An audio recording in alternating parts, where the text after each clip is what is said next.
Tu peux prendre la parole, Jean-Marc? Tu soyez pas mauvais.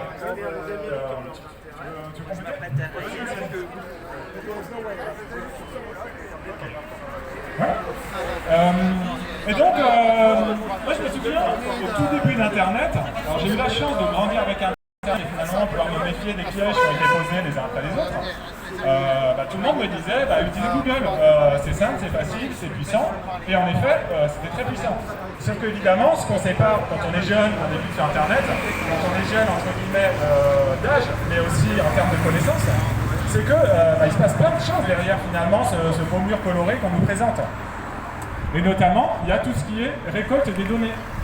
Ça, c'est une qui vient petit à petit, au fur et à mesure qu'on va construire sa connaissance du système, ce qu'on appelle l'hygiène numérique, on se rend compte que ces grandes sociétés récupèrent beaucoup d'informations sur nous. Et on se dit, à quoi bon donner ces informations? J'ai rien à cacher. Ça, c'est vraiment la phrase que tout le monde dit. Et en effet, on n'a pas grand-chose à cacher.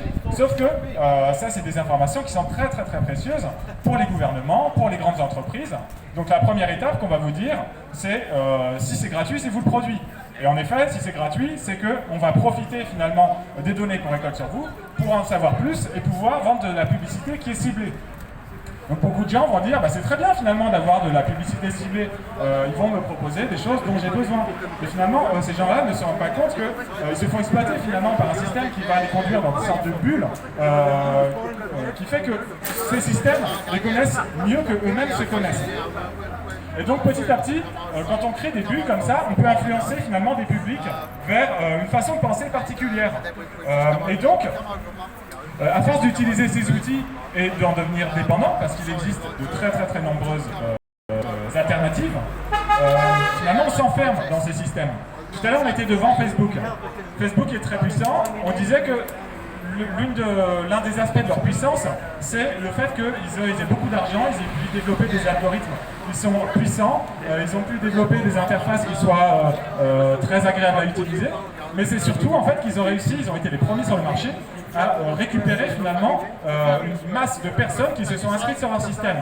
Et étant inscrit sur un système, on s'habitue à ce système, et l'humain étant finalement plutôt paresseux, va avoir des difficultés à changer de système dès lors qu'il s'est engagé.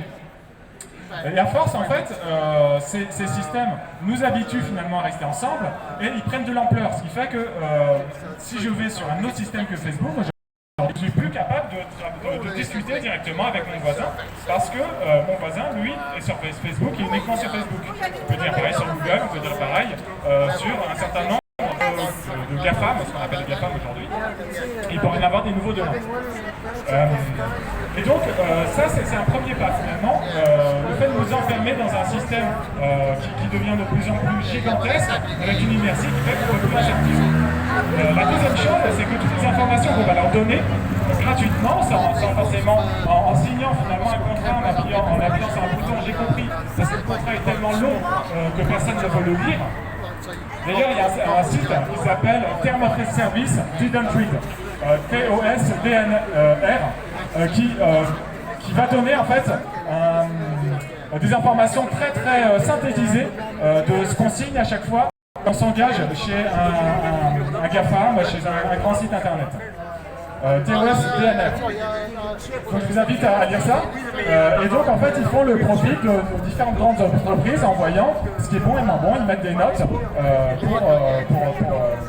pour montrer en fait à quel point ils respectent ou non la vie privée de chacun. Et la deuxième étape, c'est toutes ces données qui sont récoltées qui permettent d'avoir beaucoup d'informations sur les individus et des informations qu'on va vendre évidemment aux vendeurs de pub, mais qu'on va pouvoir également donner à des États.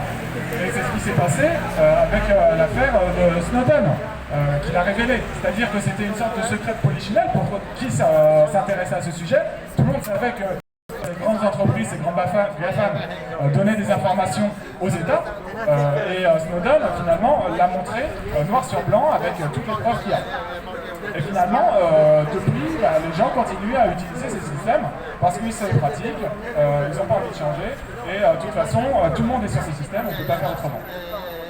Donc finalement, conclure là-dessus, c'est vraiment une démarche personnelle qu'on doit faire, de quitter ces grands systèmes.